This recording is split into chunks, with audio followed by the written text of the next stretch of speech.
Donc c'est essentiellement sur cette idée de la valeur du travail que Axel Arnoux va faire sa présentation. Je vous remercie. Eh bien, Jacques Gautron, merci beaucoup pour cette présentation qui effectivement introduit très bien le sujet de ma conférence. Bon, certains d'entre vous me connaissent depuis pas mal d'années. J'ai repéré quelques Toulousains de Dax, Daxois, qui ont déjà eu l'occasion d'écouter cette conférence. Donc on va parler de salaire complet dans un contexte quand même très concret, très empirique, puisqu'il a été à la fois conçu certes par moi en 1995, et introduit et présenté dans le milieu industriel français, dont l'entreprise que je dirige, Chauvin-Arnoux, plus de 1100 salariés, dont 800 en France aujourd'hui, et 300 à l'extérieur, et introduit de manière très concrète, puisque l'ensemble de ce que je vais vous dire, grosso modo, a été dit et même diffusé auprès de pas mal de mes collaborateurs. Puis il y a eu deux entreprises qui ont suivi derrière. Et puis, ma foi, entre les restructurations industrielles qui, à l'époque, 1995, 93, 2000, étaient déjà très sévères, donc rien de nouveau de ce que je vois aujourd'hui, malheureusement, fait que, ma foi, tous ceux qui avaient commencé un petit peu à diffuser le concept se sont un peu calmés et se sont plutôt occupés de leur industrie plutôt que de faire la révolution. Voilà, donc ce fut aussi mon cas, mais j'ai quand même continué puisque ce concept fait toujours partie du bulletin de paie officiel. Alors justement, puisqu'on parle de bulletin de paie officiel, qui d'ailleurs certains l'appellent bulletin vérité, ce qui est faux, c'est un bulletin mensonger, puisqu'on vous parle encore de part salariale et de part patronale, et qu'on n'ose pas dire quel est le véritable coût et quelle est la véritable valeur du travail. Le salaire complet est une idée qui remonte donc dans ces années 90, où suite à une multitude d'incertitudes et augmentation des impôts sociaux, que l'on appelle d'ailleurs charge sociale par salariale et charge sociale par patronale, à mauvais titre, car ce ne sont pas des charges, car je rappelle qu'une charge, c'est une dépense volontaire, alors qu'un impôt, c'est une dépense involontaire, mais quand même payée, et donc une dépense. Et donc, effectivement, les impôts sociaux, dits de part salariale, dits de part patronale, ne cessaient pas de dériver, ça n'arrêtait pas, déjà à l'époque, alors un petit coup de 0,1, 0,2, 1%, etc. Et un jour, j'ai piqué en pleine crise industrielle française, déjà à l'époque, j'ai considéré que ça suffisait, et que tout ce qu'on pouvait faire aujourd'hui, c'était d'informer nos salariés, nos ouvriers, nos cadres et nos contremaîtres pour leur donner un peu plus d'informations. Et le salaire complet est né là-dessus.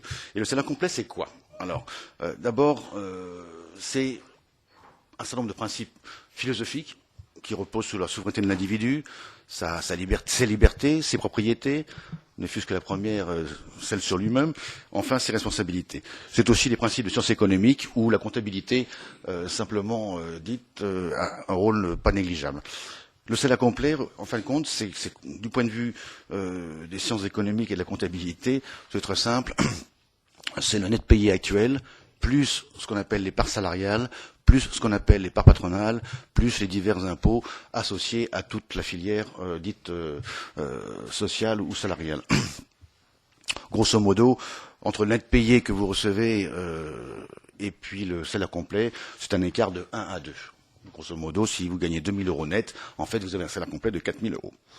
Alors, il n'est pas courant qu'un conférencier commence sa conférence gentiment et, entre autres, en vous insultant. Bon, rassurez-vous, je vais vous insulter, mais je vais m'insulter moi-même. Le bulletin de paie vérité aujourd'hui, le bulletin de paie officiel, sincèrement, qui l'a lu, qui le lit encore, qui s'y intéresse, qui le comprend, et si les yeux dans les yeux, et moi-même, pour moi-même, je vous pose la question, combien, par exemple, vous avez payé d'assurance maladie, régime de base, plus complémentaire, par salarial et par patronal associé, il n'y en a pas un qui me répond pour l'année 2012. Et si je vous parle de votre carrière sur 20 ans, 30 ans, 40 ans, etc., ou 2 ans, et que je vous pose la question, est-ce que vous savez combien vous avez déjà payé pour votre assurance retraite, régime de base et régime complémentaire, par salarial et par patronal?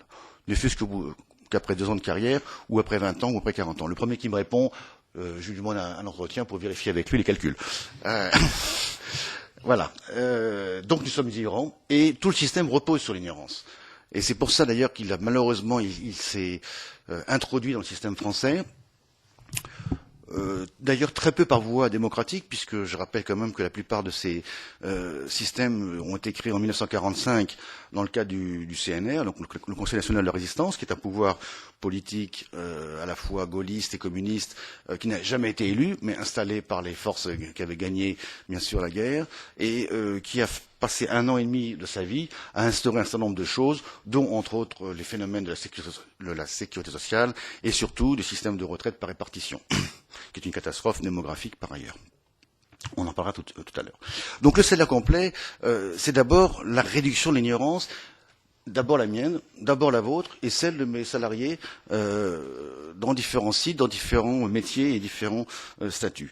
C'est donc la première démarche, c'est de faire l'addition du net payé, des parts salariales, des parts patronales, et de présenter la véritable valeur du travail. La deuxième démarche, c'est de dire par rapport aux engagements contractuels actuels, puisqu'on parle aujourd'hui de brut, donc encore un système fiscal, c'est de reconnaître les droits de propriété des salariés sur la valeur complète de leur travail. Ça a l'air de rien, mais votre salaire brut que vous avez signé dans votre contrat, dans le cas du salaire complet, globalement, c'est déjà 50% de plus. Alors, si vous avez un salaire de 3 000 euros, ben, grosso modo, votre salaire complet, c'est 4 500. Et il vous reste 2 500 euros de net payé. Donc, c'est aussi un principe philosophique fondamental, la reconnaissance de la propriété des salariés sur la valeur complète de leur travail. De plus, c'est la présentation sur ce bulletin de paie de l'ensemble des prélèvements dits sociaux, organisés filière par filière, retraite, maladie, risque de perte de travail, donc assurance chômage, et puis les impôts logement, les impôts divers et multiples qu'il y a sur la fiche de paie,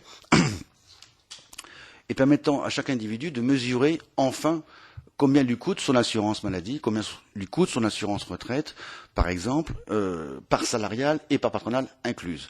C'est en fin de compte une tentative de restaurer un embryon de système de prix, d'un système qui a été collectivisé, profondément manipulé, politisé, syndicalisé, et dans laquelle, aujourd'hui, c'est une immense marmite à laquelle plus aucun salarié et plus aucun patron ne comprend rien. Et par simple franchise et humilité, je suis incapable de rédiger un bulletin de paie de l'un de mes collaborateurs, ne fût-ce que la mienne aussi, parce que c'est compliqué. Là, je suis venu avec le code fiscal 2013, je l'ai acheté aujourd'hui, 142 €. J'ai regardé dans tous les rayons de la Fnac, il y avait extraordinaire des machins sociaux, fiscaux, du commerce international, des codes, des milliers de pages. Bon, celui-là, j'ai acheté parce qu'il me fait mal, donc il faut quand même que je sois au courant comment il me fait mal. Mais sincèrement, c'est strictement illisible. Un bulletin de paie aujourd'hui est strictement illisible et incompréhensible.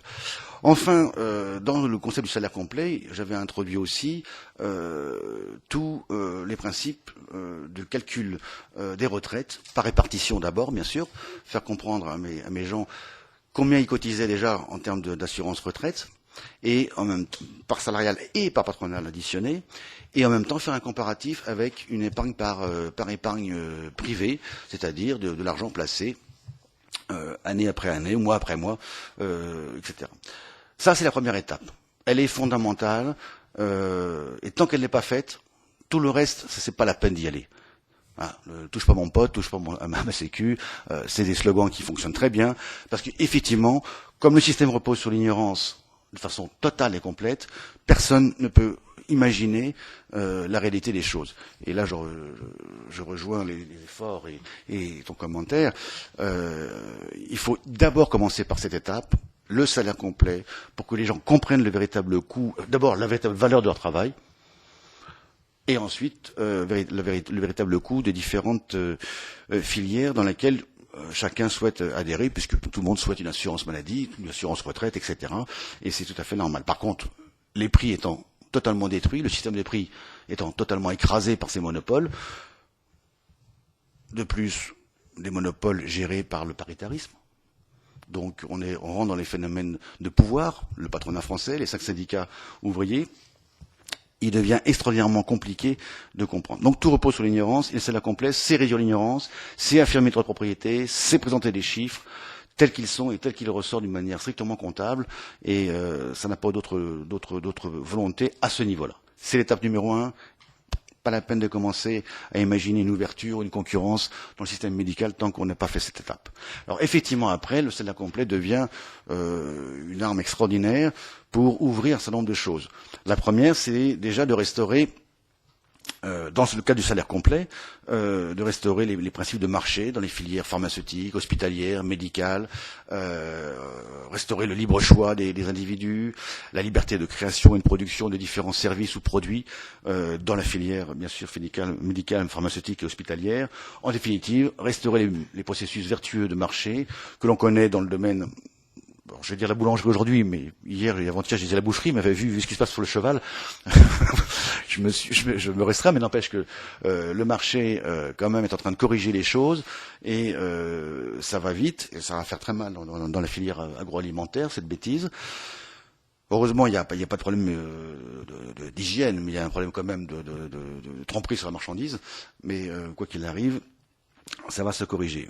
Néanmoins, pour revenir à toute cette filière sociale et médicale, le salaire complet, une fois instauré, une fois reconnu, permet l'ouverture des salariés, et à la rigueur, c'est même eux qui le souhaiteront, qui le demanderont, pour bien comprendre ce qui se passe. Quand on voit les sommes qui ont été prélevées tout au long de ces années, et chaque année, je peux vous dire que comme moi je l'ai introduit dans le monde ouvrier, et j'y suis allé au travers de 90 réunions en 3 ans, par petit paquet de 10-12 personnes, avec 2 jours de formation en sciences éco et puis une demi-journée pour parler de l'entreprise et de son métier et de ses clients, et puis une demi-journée aussi avec moi pour parler justement du salaire complet. Je peux vous dire que l'accueil a été très fortement surprenant, en particulier pour le système de retraite. Alors, venons-en un petit peu à du concret, n'est-ce pas, le salaire complet. On va prendre un exemple d'un couple parisien qui gagne chacun 2000 € bruts par mois. Et les chiffres que je vous présente ne prennent pas en compte l'impôt sur le revenu, ni la TVA, ni les écotaxes, si jamais tous les revenus étaient consommés par ce couple. En revanche, ils prennent en compte les CSG, la CRDS et fusionnent bien sûr les parts salariales et les parts patronales pour chaque domaine. Alors pour 2000 € de salaire brut, on arrive à un salaire complet de 3200 € en salaire complet, tandis que le net payé est de 1600 €. On est pratiquement donc dans une logique de 1 à 2. Bon, je simplifie les chiffres pour pas vous encombrer avec les cents ou les centimes, mais c'est comme ça. L'assurance retraite va ressortir pour cette personne dans le couple 7320 € par an, ce qui est quand même pas rien. Et en couple, ça fera 14 640 € pour l'assurance retraite. Bon, pour la répartition. L'assurance risque maladie, elle va ressortir à 5 880, 6 000 € pour résumer, pour l'un des deux. Et donc, comme ils gagnent la même chose, 2 000 € chacun, eh bien, l'assurance maladie ressort à 12 000 €.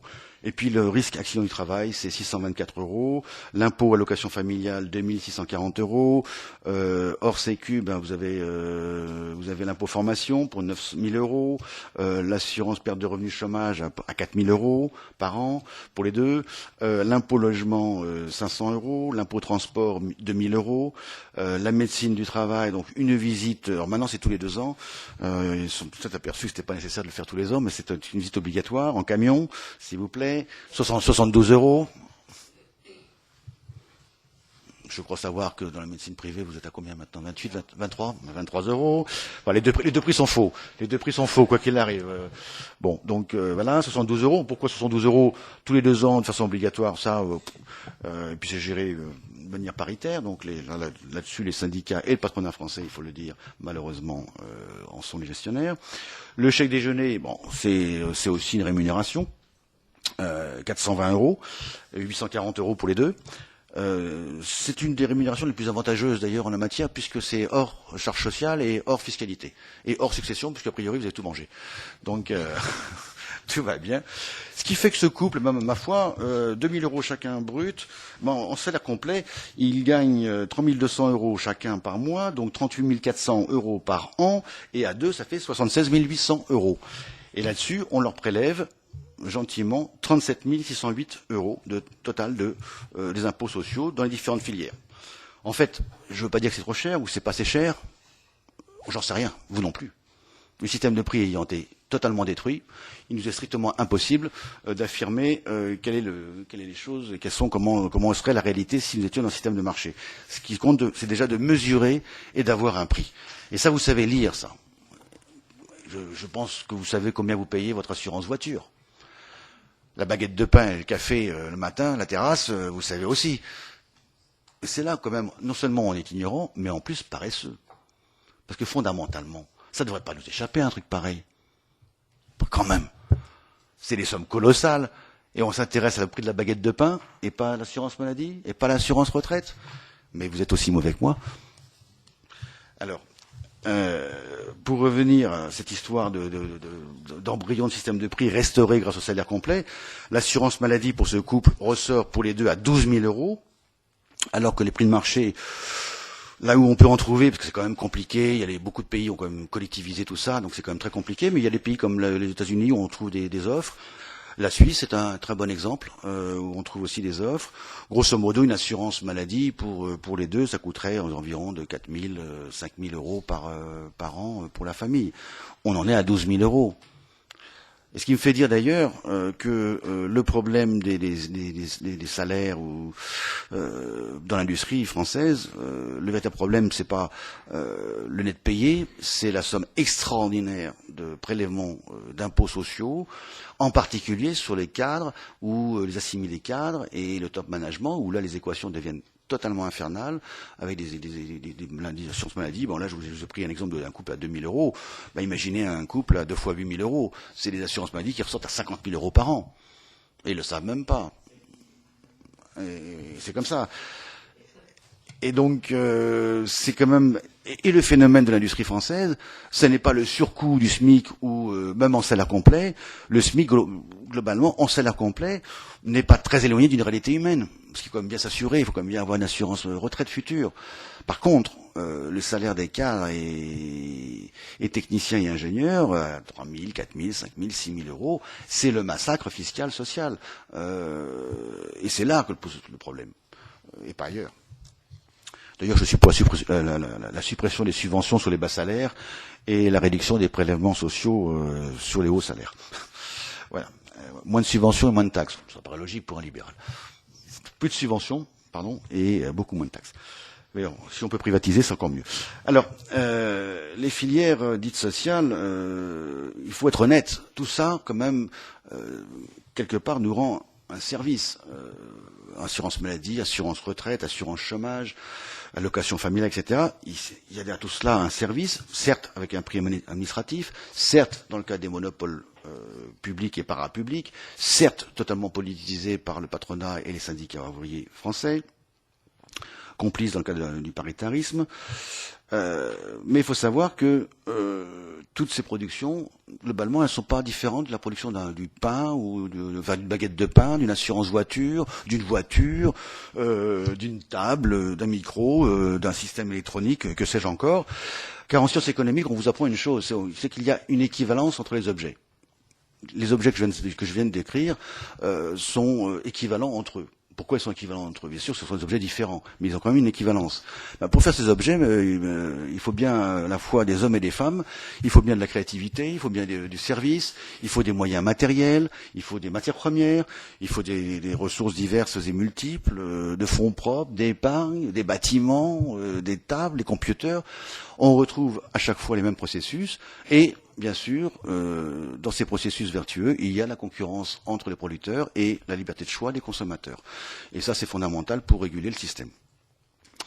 Donc, il y a équivalence entre les objets. Alors, expliquez-moi pourquoi une assurance maladie est proportionnelle à un coût ignoré, premièrement, proportionnel aux revenus, et pourquoi la baguette de pain, qui est quand même plus urgente que l'assurance maladie en termes de survie, parce que si je veux être assuré maladie, il faut quand même que je sois en vie.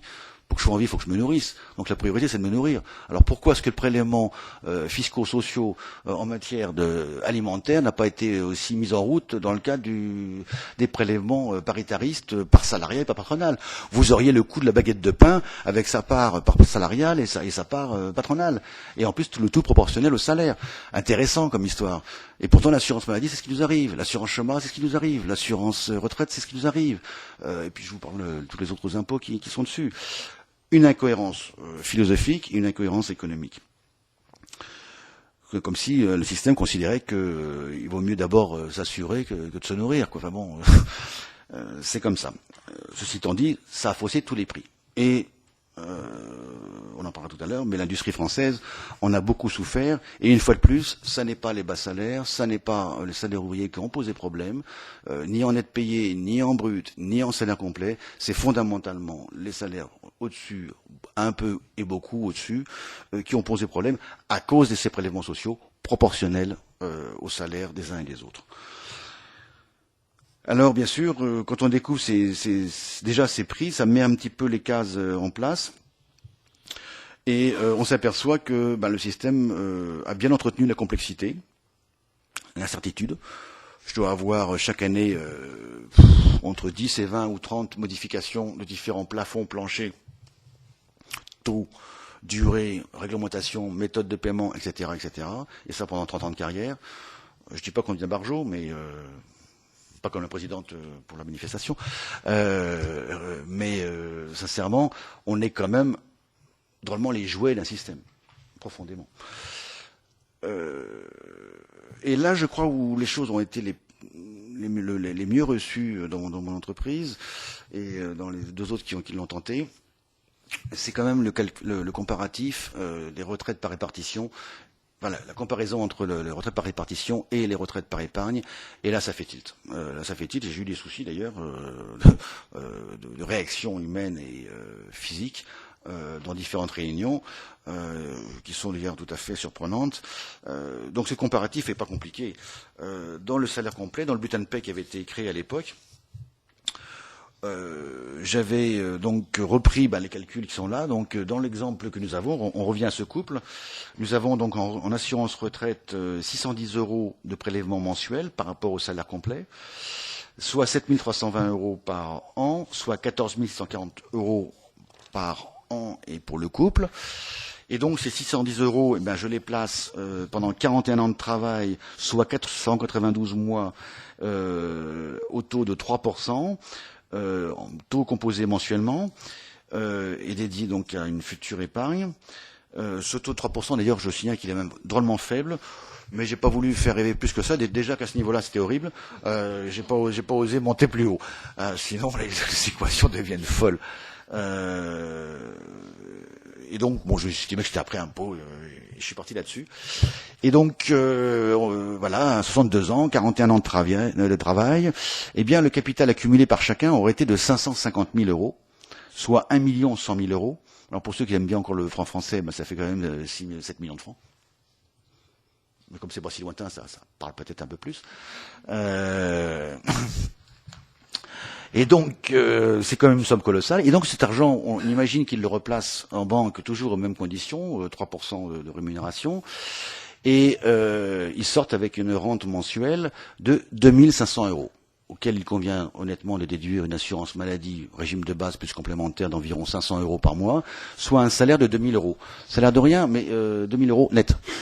C'est plus élevé que leur salaire net payé durant toute leur carrière, qui lui est à 1 600. Pour parenthèse. Ensuite, on compare cela. Alors, si point important et fondamental, la vie est faite que nous avons tous la chance de vivre comme Madame Calment jusqu'à 125 ans, n'est-ce pas? Donc là, il faudra que j'en fasse mes calculs quand même, non plus sur 25 ans, mais sur 60 ans de retraite. Peut-être que les choses vont être un petit peu différentes, mais il faut imaginer qu'il y a aussi des accidents dans la vie où malheureusement les gens disparaissent à 65 ans ou 70 ans. Et donc, ils n'auront eu que 3 ou 5 ans pour profiter de quelques moments de retraite après tout ce qu'ils auront payé toute leur vie. Et il faut savoir qu'il n'y a pas de capital transmis. Et ça fait tilt. Et ça, je peux vous dire que dans le monde ouvrier, ça a été radical. Donc, j'ai dû en calmer 2. Sincèrement, le premier me dit c'est épouvantable tout ce que vous nous démontrez, puis on vous croit, puis en plus il avait pris des cours d'économie pendant 2 jours, donc il me dit vraiment bien cru, et puis c'est la réalité. Il me dit bon, alors on sort dehors, on va brûler une préfecture. Bon, peut-être qu'on va commencer par étudier ça tranquillement, que pour convaincre tout le monde, c'est pas en brûlant des préfectures qu'on va y arriver. Et l'autre histoire, elle est extraordinaire. Ça peut aller très vite. Mais attendez. Alors là, pour le coup, quand les tripes sont touchées, dans ce genre de situation, ça va très. Ça va. Alors, un autre jour, dans une société que j'avais reprise quelques années plus tôt, syndicaliste chez CGT, avec toute l'ambiance qu'il faut et qui convient. Donc, j'avais Bernard Thibault, Madame Buffet, et puis Mélenchon dans mon CE de la boîte en question. Donc, des gens bien charpentés pour embêter. Et je vais faire ma démonstration avec les bulletins de pêche pour chacun, diffusés personnellement, avec tous leurs chiffres personnels. Et j'invite tout le monde pour les mêmes conférences que j'avais fait dans la maison mère. Donc, allez, hop, un petit groupe de 12-15. Comme par hasard, je fais l'organisation des réunions par voie alphabétique, sauf les membres du CE, que je convoque bien sûr en dernière réunion. Bon, déjà, j'apprends mes remarques, mais pourquoi est-ce qu'on arrive, on passe en dernier? C'est normal, il faut quand même laisser la place au monde du travail pour qu'ils puissent se découvrir. Et j'ai fait ça par ordre alphabétique, comme vous le savez. Bon, déjà l'ambiance était sympathique. Et on arrive à cette démonstration extraordinaire sur les retraites, entre autres. Et là, j'ai l'explosion de 2-3 ouvrières qui n'étaient pas membres du CE et qui tombent sur tous les syndicalistes du CE en disant « Ouais, on savait que la Sécu nous truandait, on savait que tu nous baratinais, t'es complice de tout, c'est à cause de toi qu'on est planté, t'as vu l'argent qu'on aurait pu avoir, etc. » Bon. Et me voilà en train de protéger un délégué syndical, CGT, mon Dieu, c'était la première fois de ma vie, et mais je l'ai fait parce que ça commençait à partir en pugilat. Bon. Et je suis encore bien. Alors, je continue. Alors au niveau, voilà pour les érections, pour les découvertes d'un bulletin de paie, non plus vérité, parce que ça ne veut rien dire, mais le salaire complet avec tous ces principes fondamentaux, entre autres celui de droit de propriété. Bien sûr, tout ça a aussi des conséquences au niveau industriel. Et donc, au niveau d'un groupe comme Chauvin-Arnoux, à l'époque, les calculs que là je vais vous présenter sont de 820 personnes. En France, je fais quelques analyses. Ainsi, là, pour le coup, j'arrive au chiffre de 2013. C'est l'avantage du direct. Donc, j'ai un salaire complet de 34 millions d'euros pour tout le groupe. J'arrive à un total d'impôts sociaux, tout confondu, par salariat, pas patronal, d'environ 16 millions. Et un net payé de la différence, c'est ce qui nous fait 18. Merci pour les calculs. Et donc, globalement, risque maladie, il y a 4 millions d'euros. Risque accident du travail, il y a 300 000 euros. Risque perte de revenus, chômage, il y a 1 500 000 euros. Assurance retraite, 6 800 000. Impôt allocation familiale, 1 247 000. Impôt formation, 400 000. Impôt logement, 200 000. Impôt transport, 70 000. C'est les cartes orange dans les différentes villes de France où on finance la moitié. La visite médicale obligatoire, 70 000. L'échec déjeuner, 302 000. Et puis le divers, 200 000. Le divers, c'est parce que je suis pas arrivé à affecter un impôt social sur la fonction retraite ou assurance maladie ou je sais pas quoi. Donc je suis pas arrivé, donc on l'a mis en divers. Et là, quand j'ai pas encore fait les calculs par rapport à 2012, mais par rapport à la période 2001-2009, dans le contexte d'épouvantable explosion de l'industrie française, moi j'y ai perdu 25% de mes effectifs. Bon, mon secteur industrie il a sauté, il y avait 20 000 salariés dans mon secteur, on est aujourd'hui à peu près 2000 et j'en ai à peu près grosso modo un bon tiers chez moi. Donc une belle explosion. Donc moi j'ai perdu 25% de mes effectifs et ma masse salariale n'a baissé que de 8%.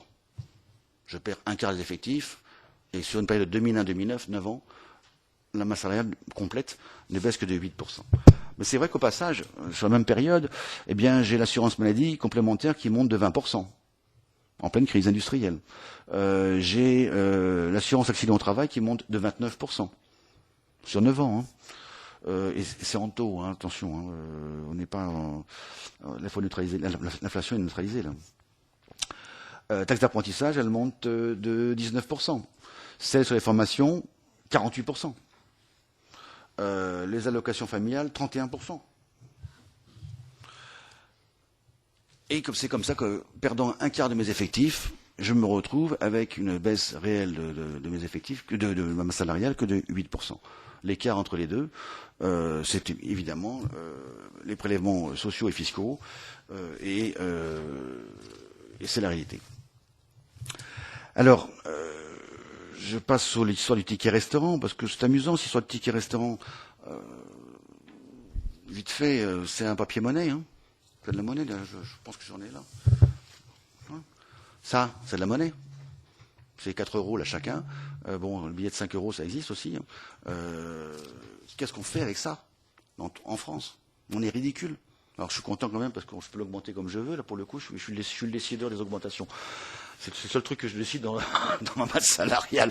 Tout le reste, c'est décidé par les systèmes. Mais qu'est-ce qu'on fout avec ça?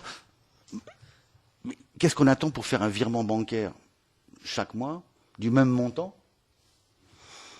Sans papier, sans impression, en plus on va économiser des arbres. Ah mais on rigole, mais c'est extraordinaire. Et puis il faut le gérer. Distribuer ça dans un groupe de 1000 personnes avec plusieurs sites industriels. Bon, je dis pas que je prends le camion coffre-fort, mais c'est comme de la monnaie. On peut se faire piller.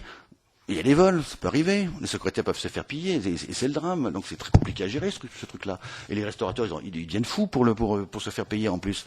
C'est de la monnaie papier, c'est de la monnaie de singe. Qu'est-ce qu'on attend? Et alors on me dit, oui, mais alors les gens, ils vont pas manger. Mais c'est une plaisanterie. C'est une plaisanterie. Moi, je vais ce soir au restaurant, je paye ma facture de restaurant avec tout le chèque. Tout chéqué. Et comment je fais demain matin et après-demain pour manger? Il faut quand même pas plaisanter, les gens sont quand même responsables d'eux-mêmes, ils savent très bien que chaque jour, il faut quand même se nourrir. Bon, c'est la France. Et puis là, je sens que je commence à manger mon temps. Alors, bon, force et honneur pour les entrepreneurs et les managers, bon, ça on va passer un petit peu. Ce que je peux vous dire, en résumé là-dessus, parce que ça pèse très très lourd dans les comptes de l'industrie française, on est quand même en compétition avec le monde entier. Moi, ce que je peux vous assurer, c'est qu'en 30 ans de carrière, c'est à peine si aujourd'hui je sens la concurrence des Indiens, des Chinois, des Turcs, des Tunisiens, ou je sais pas quoi, ou les Marocains, dans mon secteur. Et puis si jamais ça commençait, ça aurait commencé il y a 5 ans ou 10 ans, c'est très récent. Les produits électroniques professionnels, pour l'instant, ne sont pas encore embêtés par la concurrence des Chinois ou des Indiens, c'est faux. L'industrie française ne s'effondre pas à cause de la concurrence chinoise. Et excusez-moi de vous le dire, mais Peugeot aujourd'hui qui a des grosses difficultés, il n'y a pas une bagnole chinoise, il n'y a pas une bagnole indienne, il y a un petit peu de bagnole roumaine par Renault, mais aussi Toyota à Valenciennes, etc. Cet effondrement industriel est la conséquence directe de l'ensemble des prélèvements sociaux et fiscaux et de la réglementation et des chocs monétaires que nous connaissons depuis 30 ans, 35 ans. Et moi, quand on vient me dire que c'est les Chinois qui ont foutu par terre l'industrie, c'est faux. Puis en plus, comme j'étais impliqué dans cette économie chinoise, je peux vous dire que c'est franchement faux. Deng Xiaoping, c'est 1985. Il faut au moins 15 ans pour que les choses se mettent en œuvre. Ça nous amène à l'an 2000. On est en 2012, ça fait que 12 ans. Hein. Est-ce que vous avez vu une voiture chinoise qui vient écraser la concurrence Renault, Peugeot et Toyota? Non.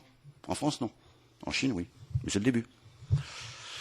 Alors, avant de vous achever complètement, et puis que je respecte mon temps de travail,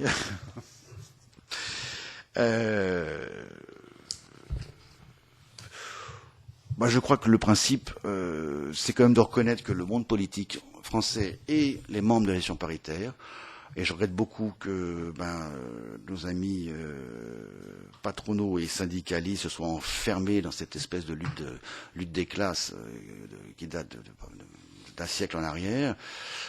On est en plein dedans, mais ils portent une très lourde responsabilité dans la somme des prélèvements et des réglementations et des obligations qui ont bousillé pas mal d'entreprises.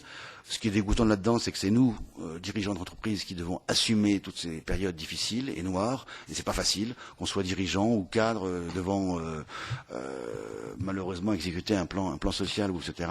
C'est quand même pas des trucs sympas, moralement, financièrement c'est épouvantable, et humainement c'est terrible. Et de savoir que ce sont des espèces de quoi de rêveurs, d'utopistes. Bon, vous l'avez dit, comme vous voulez, avec respect des gens qui ont cru bien faire mais qui se sont plantés et qui nous ont plantés. Mais je dis ça par respect, parce que je suis d'accord avec vous. Et puis, il me semble que dans cette histoire, le salaire complet est sûrement l'outil qui permettra aux salariés et aux dirigeants de reprendre le contrôle de ces caisses, de ces processus, et de sortir de l'ornière et du piège et de permettre l'ouverture sur la liberté de soigner, de gérer, etc., dans la filière hospitalière. Et c'est un peu mon message aujourd'hui. Le salaire complet, c'est une arme, à mon avis, capitale pour sortir librement et sereinement des aberrations de notre fiscalité, des mensonges de nos systèmes sociaux, de l'étatisation généralisée de notre économie, en un mot, du socialisme. Plus que jamais, l'individu est l'avenir de notre pays. Laissons-le libre de bâtir sa destinée en coopération avec autrui, dans le respect de chacun et de ses droits de propriété, entre autres avec le salaire complet. Voilà.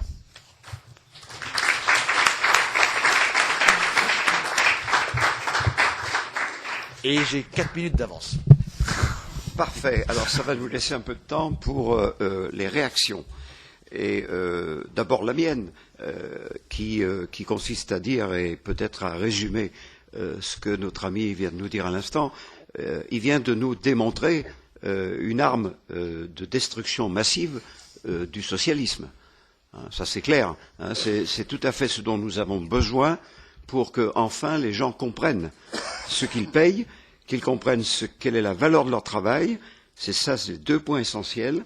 Et d'autre part, que l'on puisse enfin mettre quelque chose à la place. Puisque tant qu'on n'aura pas compris ça, il est bien évident que si vous parlez à quelqu'un et que vous commencez à lui expliquer que pour la sécurité sociale, il y a sûrement d'autres moyens de se couvrir que le système que l'on a actuellement, il est bien évident que vous allez aussitôt avoir sur le dos quelqu'un qui vous expliquera que vous êtes complètement fada, que vous n'avez strictement rien compris et que si vous n'aviez pas la sécurité sociale, bien évidemment, vous seriez mort depuis longtemps, je pense. Bon.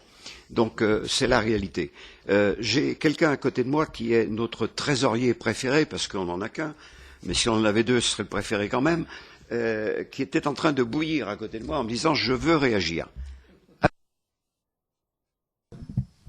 Non, je voulais juste dire quelques mots parce que je souscris tout à fait aux propos de M. Arnoux.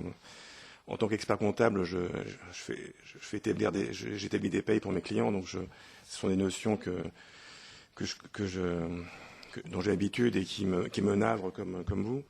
Mais à propos je voulais rebondir parce que vous ouvrez une brèche, mais je pense qu'on peut aller encore plus loin. Vous parlez de faux prix. Mais j'en ai listé quelques-uns. Vous parlez de la baguette, mais la baguette, c'est un faux prix aussi. Avec la politique agricole commune, les céréalistes sont subventionnés, donc la baguette, vous la payez pas au vrai prix. Le logement social, tous ceux qui sont en logement social ne payent pas le vrai prix. Les transports collectifs, vous payez, même si vous trouvez que c'est cher, le prix du train, ça représente peut-être le quart de ce que vous devriez payer si vous payez le prix total. Un achat de véhicule, un véhicule avec toutes les primes diverses et variées qui apparaissent à certaines époques, vous ne payez pas le vrai prix du véhicule. Le salaire, on en a parlé, mais le salaire minimum, c'est un faux prix. C'est un salaire qui n'est pas juste. Et avec les réductions de bas salaire que vous avez évoquées, c'est pas le vrai prix non plus du salaire qui est payé par l'entreprise.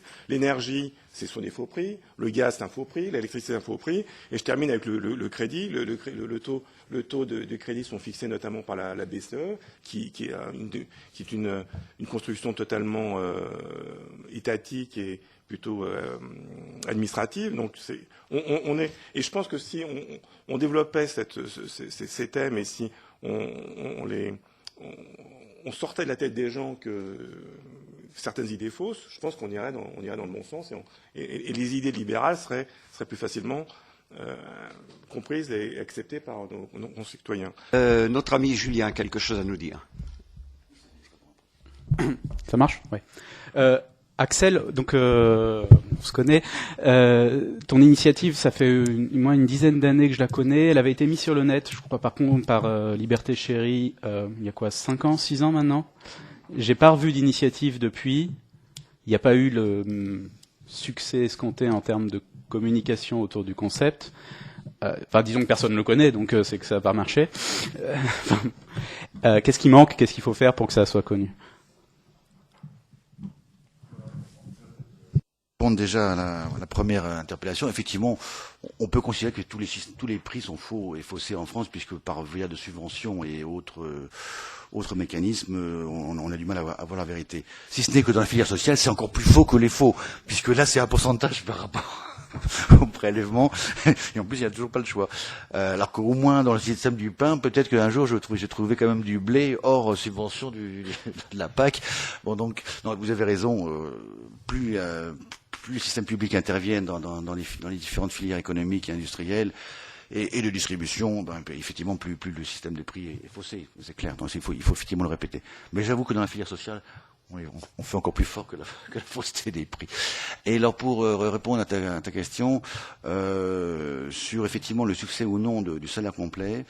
Alors pour l'anecdote, moi à l'époque, j'avais été voir le patronat français, deux, trois organismes du GIM et du UMM, pour ne pas les nommer.